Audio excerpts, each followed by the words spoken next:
Para mantener a su ejército en carrera, Putin había construido una red logística civil oculta que se extendía desde Moscú y San Petersburgo hasta la línea del frente. Una arteria militar invisible tejida con miles de camiones civiles, una red de mensajería y gigantescos almacenes de apariencia inocente. Un ejército que se había quitado el uniforme y se había puesto un chaleco comercial alimentando al frente bajo la mesa. A medida que las sanciones cerraban las refinerías, los transbordadores y los ferrocarriles, esta red civil encubierta se convirtió en la última carta que le quedaba al Kremlin. Ucrania, después de meses de trabajo de inteligencia, encontró esa red y la destruyó vena por vena. Y la manifestación más dolorosa y dramática de esta campaña silenciosa ocurrió la noche del 28 de julio. Moscú fue golpeada en uno de los ataques aéreos más intensos de su historia. Más de 390 drones durante 10 horas, gigantescos complejos logísticos convertidos en bolas de fuego. En la parte superior de la lista de objetivos estaba el centro de clasificación de 225.000 metros cuadrados en Koledino, el corazón de Wildberries, el Amazon de Rusia, cuyos clientes van desde Auchan hasta Magnit, y la planta Hidrostal Konstrukcija en Chekhov, que fabrica componentes para plantas de energía e infraestructura hidráulica. Pero estos no eran sitios logísticos ordinarios.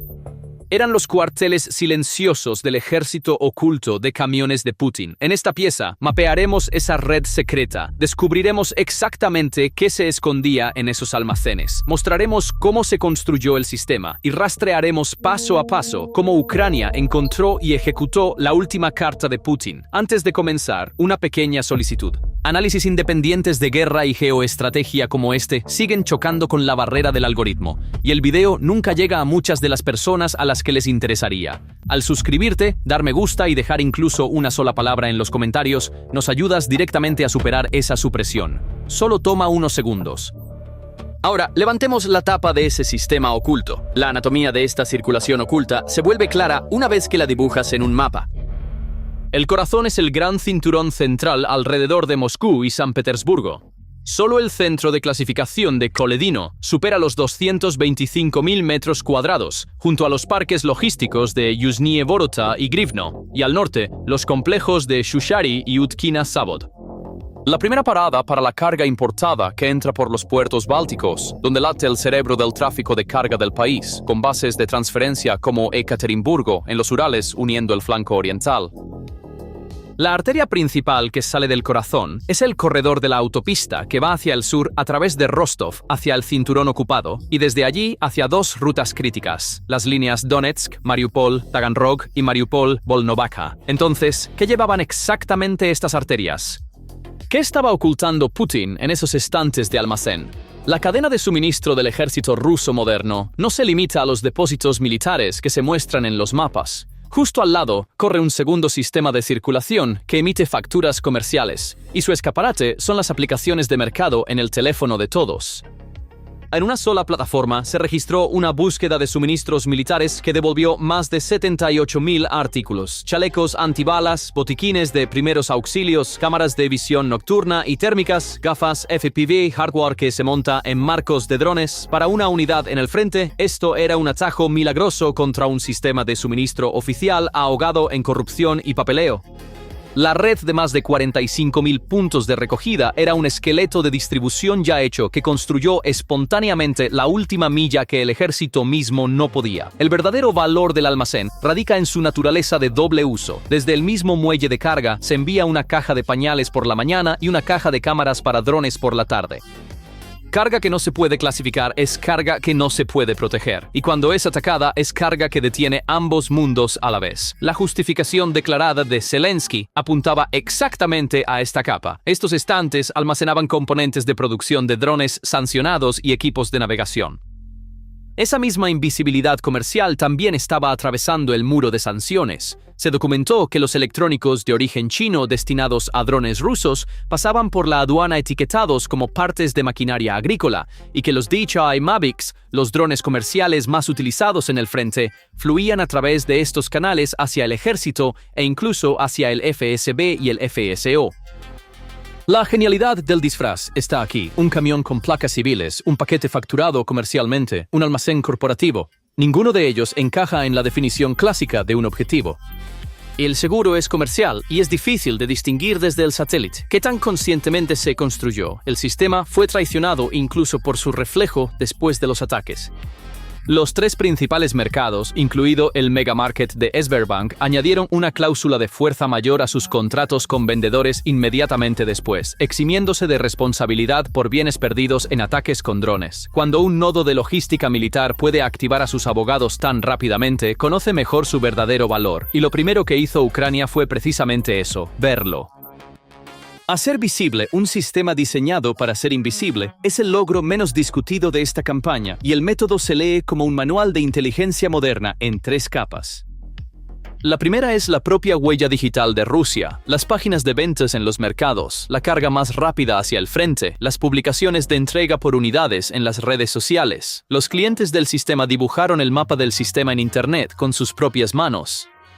El segundo son los ojos en el terreno, redes de partisanos y monitoreo en los territorios ocupados y Crimea informando sobre los horarios de los convoyes, vehículos disfrazados y cambios de ruta foto por foto. El tercero es la paciencia en el cielo, drones de reconocimiento de largo alcance observando el tráfico en las carreteras durante días y analizando los patrones de carga. Cada dato fluye hacia un banco de objetivos viviente y una doctrina se asienta sobre ese banco. Golpea, no esperes la reparación. Golpea de nuevo. El conjunto de objetivos se amplía cada mes, e incluso direcciones a 1500 kilómetros de profundidad entran en la lista. La incapacidad del otro lado para jugar el mismo juego es la asimetría más cruel de la guerra. Ucrania dividió su propia red de suministro en células y las dispersó. Las células no se conocen entre sí y la inteligencia rusa no puede encontrar esos nodos. Rusia, por el bien de la eficiencia, concentró todo en centros gigantes y al inicio de la guerra entregó a sus logísticos una bayoneta y los envió al frente. Los cuadros que sabían cómo dispersarse ya no están hoy. 2 ejércitos están luchando en 2 épocas diferentes. Uno que no puede ver su propia red, otro que ha memorizado la del enemigo vena por vena. Una vez que se rompe la invisibilidad, no regresa. Habiendo trazado el mapa, Ucrania comenzó la ejecución desde el fondo, con combustible. El primer objetivo de la ejecución fue la fuente del fluido que la arteria transportaba, el combustible. Las rodillas del sistema cuyos almacenes ardieron en julio en realidad se doblaron en mayo y junio. Solo en mayo, las refinerías rusas sufrieron al menos 16 ataques. 8 de las 10 plantas más grandes del país fueron dañadas y hasta el 40% de la capacidad de refinación primaria quedó fuera de servicio. El símbolo del golpe se encuentra en el corazón de la capital. La refinería de Moscú, a solo 15 kilómetros del Kremlin, fue golpeada 2 veces en una sola semana en junio, y fuentes de la industria dicen que no se espera que vuelva a estar operativa antes de 2027. Ambas capitales vieron límites de compra por litro en las gasolineras. Las colas se extendieron durante días. Surgió un mercado negro. Una Moscú acorralada comenzó a vender su propio petróleo con descuento y a recomprar gasolina refinada por otros. Sin embargo, según el cálculo de los analistas de primera línea, la mitad de ese combustible importado se evapora en la carretera antes de llegar a la bomba. La garganta de Crimea había sido apretada mucho antes. Después del ataque al puente en 2022, se prohibió el transporte ferroviario de combustible y el sustento de la península dependía de los transbordadores que navegaban desde el puerto de Kavkaz. El 80% del transporte militar viajaba en ellos y en las 2 primeras semanas de julio, 5 transbordadores de esa línea fueron cazados uno por uno. Habiendo perdido el mar y el ferrocarril, toda la carga cayó sobre el vehículo más lento y visible, la parte trasera del camión. Esa fue la lección del primer acto. Una vez cortado el combustible, lo que se cortaría en el segundo acto sería el propio camión. Una pausa rápida. Análisis independientes de guerra y geoestrategia como este son suprimidos por el algoritmo. Tu me gusta, un comentario de una palabra y tu suscripción ayudan directamente a que el video llegue a muchas más personas. Continuemos. La segunda ejecución baja a las carreteras. Una vez que la fuente de combustible se agotó, fue el turno del vehículo que transportaba ese combustible, y la segunda ejecución llegó directamente a las carreteras. La noche más impactante reportada por los analistas de primera línea se desarrolló en el corredor sur. En una sola noche, se informó que unos 500 camiones cisterna de combustible fueron destruidos a lo largo de la carretera principal de suministro. Una transfusión de sangre de un día para un ejército se quemó de una sola vez. Después de esa noche, el lado humano del sistema también se desmoronó. Los conductores se volvieron difíciles de encontrar. La tarifa exigida por viaje subió hacia 100.000 rublos. El seguro se disparó y eventualmente comenzaron a poner soldados al volante. Los marineros solían arder en sus tanques. Ahora los conductores arden en sus camiones cisterna. Y la respuesta del Kremlin, confirmando precisamente esta tesis, llegó justo aquí. El mando del grupo de fuerzas frente a Crimea ordenó oficialmente que los vehículos de suministro ahora parezcan civiles. Cuando una fuerza militar solo puede gestionar su logística imitando a un civil, ha confesado por sí misma que el sistema secreto ha alcanzado el nivel de doctrina. Esos convoyes de Ural disfrazados de camiones volquete documentados en la parte 3 ya no son la excepción, sino la regla. Sin embargo, el disfraz, lejos de resolver el problema, lo magnifica. Parecer civil no te hace más difícil de alcanzar, simplemente convierte cada camión comercial en la carretera en una incógnita. La defensa misma convierte lo que se protege en un objetivo. Y así, la quema sucesiva de los centros gigantes alrededor de Moscú y San Petersburgo el 28 de julio es el pico de esta lógica. Perseguir camiones uno por uno en la carretera requiere esfuerzo, pero atacar el almacén donde se cargan los camiones cancela 1000 viajes de una vez. Lo que se bloquea no son unos pocos vehículos, es todo el flujo que va desde el muelle de carga hasta la línea del frente. Entonces, ¿cómo respondió Moscú a este problema? ¿Y cómo esa respuesta rompió la cortina entre lo civil y lo militar? La capa menos conocida del sistema era esa flota gris, que no aparecía en ningún mapa oficial, y su exposición debería contarse como uno de los puntos de inflexión de la campaña. El mecanismo estaba ingeniosamente construido, mientras la plataforma se mantenía detrás del escudo de sanciones, diciendo «No tenemos sucursal allí». En los territorios ocupados, los puntos de recogida en y alrededor de Rostov operaban efectivamente como almacenes fronterizos. Empresas de mensajería intermediarias, anunciándose abiertamente, publicando tarifas por paquete, recogían los pedidos allí y los transportaban en sus propios camiones a Mariupol, Donetsk, Luhansk. Comercio en papel, reabastecimiento en la ruta. Un ejemplo resume todo el esquema. Un intermediario llamado MIG promete abiertamente recoger un pedido de un punto en Rostov y entregarlo a la ocupada Donetsk. Y el jefe de la administración de ocupación ya había anunciado con su propia boca que los gigantescos mercados entrarían en estos territorios. También se documentó un segundo tráfico enmascarado que circulaba por las mismas carreteras.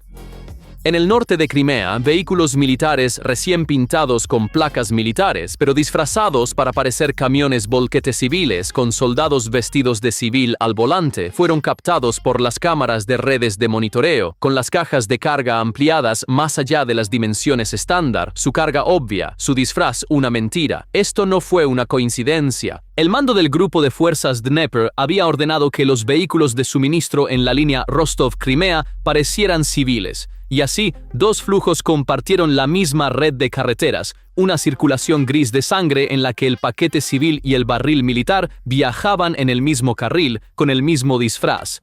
La columna vertebral de esa circulación también es bien conocida.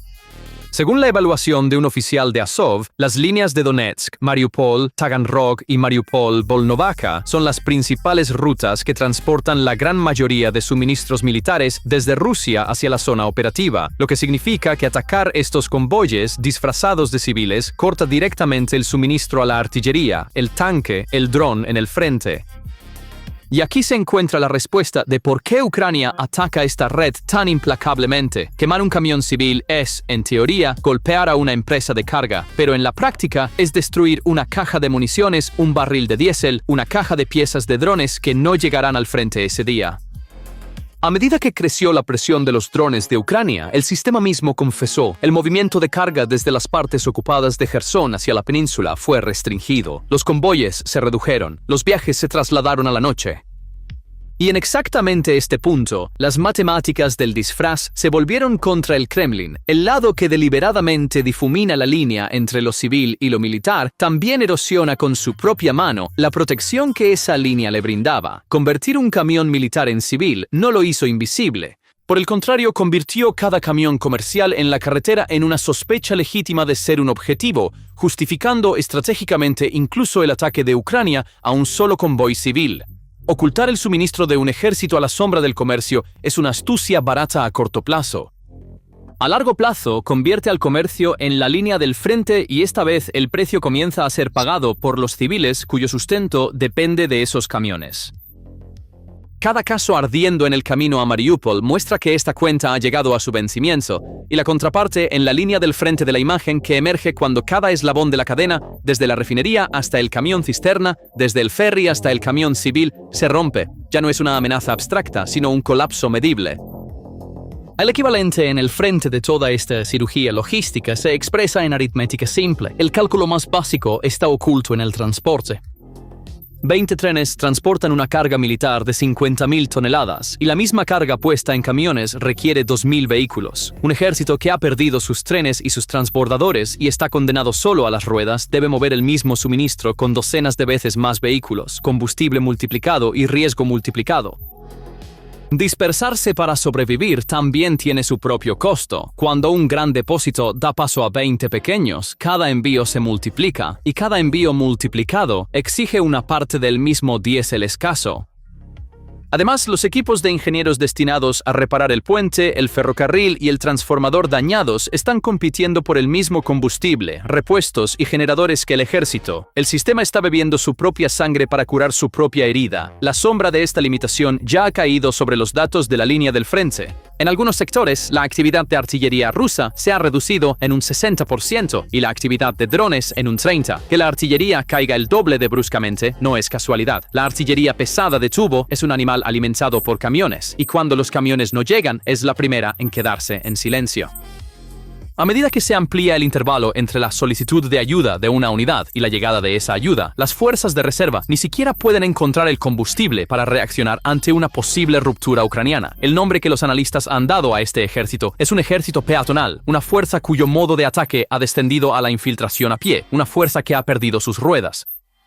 Y el calendario es el enemigo más cruel de Moscú. Las próximas semanas son una ventana estrecha en la que dos mechas arden a la vez. En el norte, entregando carbón y aceite de calefacción a las ciudades árticas antes de que los ríos y puertos se congelen. En el sur, recoger la cosecha y llevarla al mercado. Ambos requieren el mismo camión y el mismo diésel. A medida que se prioriza el frente, tanto el campo como la calefacción esperan en fila. Si uno espera, la escasez del invierno crece, y si el otro espera, crece la furia de las ciudades congeladas. La potencia de fuego de un ejército se mide por sus armas, pero su supervivencia por sus arterias. Y lo que se está cortando ahora mismo es exactamente esa arteria. La arteria cortada no solo transportaba barriles y paquetes, al final de ella estaba el sustento de millones de personas, y a medida que ese sustento ardía, comenzaron a surgir voces completamente inesperadas de la base de votantes más leal de Putin. La primera grieta apareció detrás del volante, después de que se informara que unos 500 camiones cisterna fueron destruidos en una sola noche en la carretera principal de suministro. Los conductores se volvieron difíciles de encontrar. La tarifa exigida por viaje subió hacia 100.000 rublos y eventualmente comenzaron a poner soldados al volante. El soldado que una vez ardió en su tanque ahora ardía en su camión cisterna. La segunda y más fuerte grieta vino de los trabajadores de los almacenes en llamas.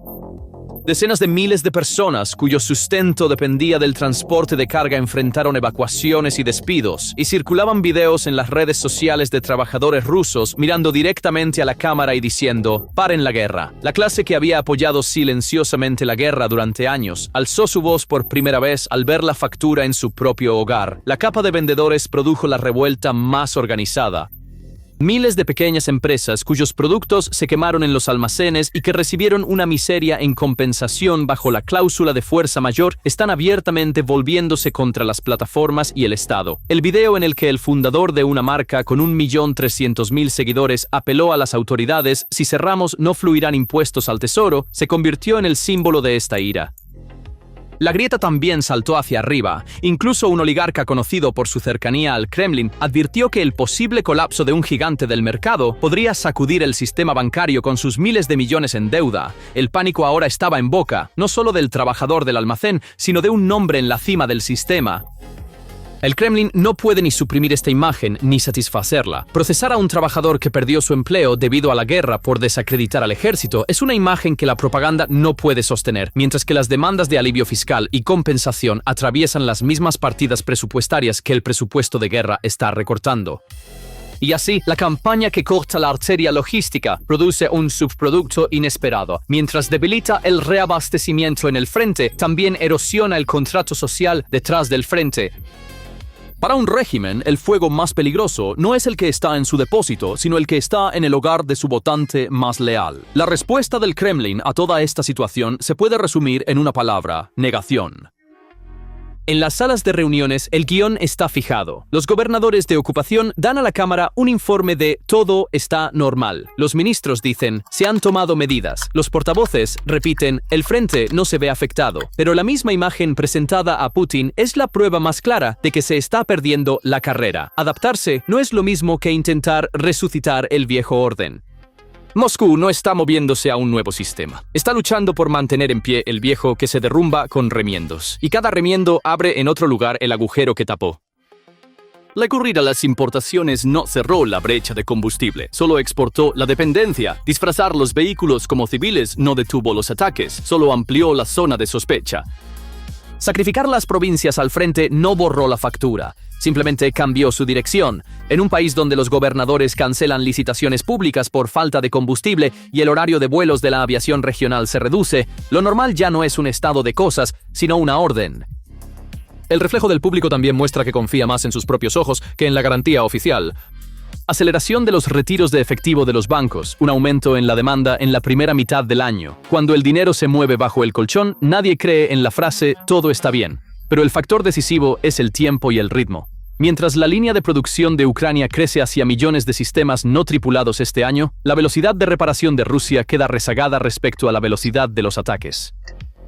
Cada refinería que reabre es atacada de nuevo días después de su reapertura. Toda la esencia de la carrera para salvar al ejército está en esta frase: ser capaz de recuperar lo que has perdido más rápido de lo que lo estás perdiendo. Y todos los datos disponibles dicen que Moscú está perdiendo esta carrera. Desde la ventana de Putin, la verdad más inquietante es probablemente esta. Lo que enfrenta no es una incursión, sino un programa. Y solo Kiev sabe qué almacén, qué carretera, qué refinería está escrita en la siguiente línea del programa. Al final, esos almacenes ardiendo en el cielo de Moscú, la noche del 28 de julio, fueron el anuncio más dramático de una sola verdad.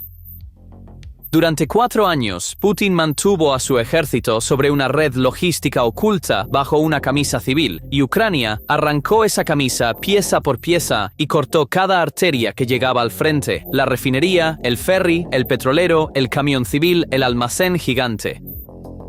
Ahora, mientras Moscú intenta mantener el frente, las arterias que mantienen vivo el frente se le escapan de las manos y había perdido la carrera para salvar a su ejército mucho antes de que se incendiara su primer almacén. Entonces, ¿qué piensas? ¿Antes de qué punto de quiebre en el campo de batalla comenzará el colapso de esta red logística oculta bajo una cobertura civil a revelar la dirección de la guerra? ¿Y puede Moscú encontrar una manera de proteger estas arterias? Por favor, comparte tus opiniones en los comentarios. Para seguir con los análisis especiales de PPR Global como este, por favor suscríbete a nuestro canal y activa las notificaciones. Gracias por elegirnos. Gracias por elegirnos. Gracias por elegirnos.